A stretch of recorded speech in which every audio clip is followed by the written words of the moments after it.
Nagion Kostenam, Boton, for giving me the floor. And, I am quite happy to be with you all today because, okay, for personal reason, last year was not possible, so I am really a special emotion to be again with you all together. So next slide, please.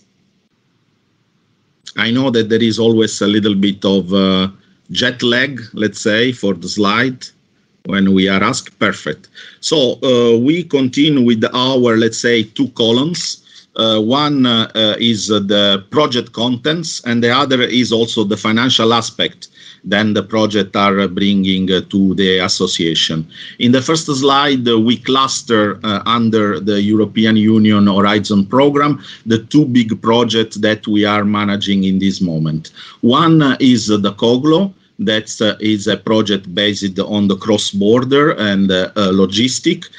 Great example is the piloting between Slovenian Post and Croatia. So it's really a cross-border delivery without using the traditional way. I mean, without moving from the sorting center, from the capital to the capital, but to delivery just crossing the border in the rural areas.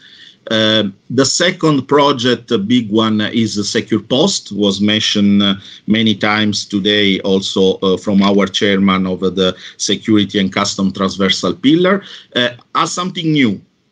We call it the Secure Post 2020 because, like was mentioned many times today, we also include some reaction of post in case of bacteriological attack. I mean, also this COVID-19 produced a sort of, let's say, weak in our critical postal infrastructure. So we are trying, of course, not only the PostEurop members, but in cooperation also with other consortium partners like customs, like law enforcement, like authorities, to look for a new solution to these potential, let's say, threats that we can have. I am quite happy because we have almost 15 PostEurop members.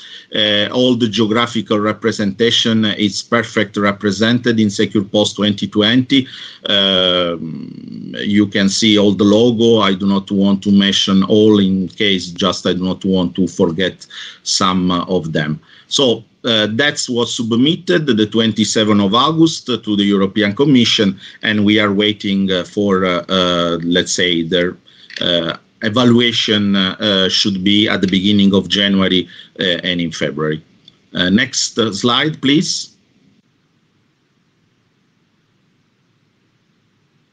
So, okay, I will continue in the meantime. Perfect. So another program that we are also dealing with is the Erasmus Plus program.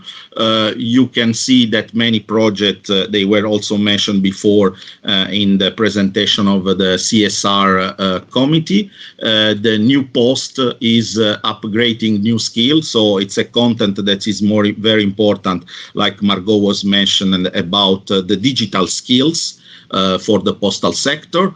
And the other two, one is a cultural mediator. So nowadays also the immigrants is one of the important topics on the table. And we are also dealing with this cultural mediation in the postal sector. And the Innovate is a project that is finished, but there is always the financial part that is coming a little bit late after then the European Commission approved. The other slide, please.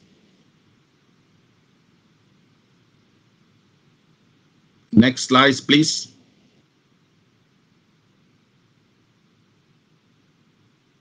Perfect. That is the European Social Dialogue Committee. I will go to another slide because that was in excellent manner presented by Margot. And is the last slide for the review. It's our PostEurop Neighbor program. Also, the Ambassador Bishar mentioned the long tradition of cooperation between PostEurop and the Universal Postal Union.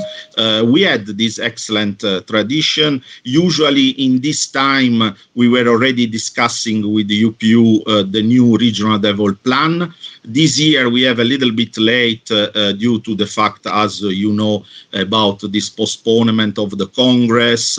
But on our side, how was also mentioned in the best practice wider Europe, we are ready. We have the topics ready in order to prepare the new cycle of the regional development plan. You can see that in my slide, it's ending in 2020.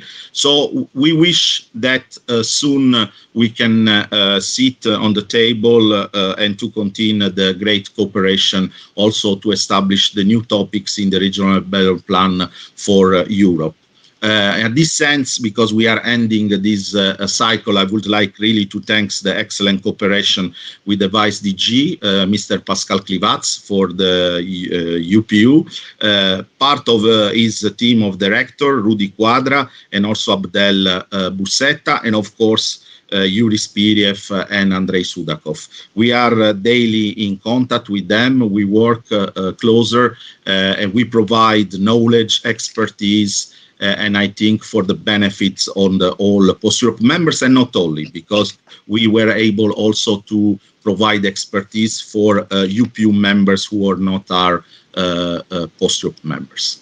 The radar was already mentioned by Eme, so I will close my speech with the next slide, please, that is linked to the outlook of the project area. Perfect. So how you can see here is the final, let's say, summary, where we include, like I said, the two columns. In this regard, the first columns, if you can see all the income that we are supporting the PostEurop Association, and also the ongoing projects, and also a site for the future.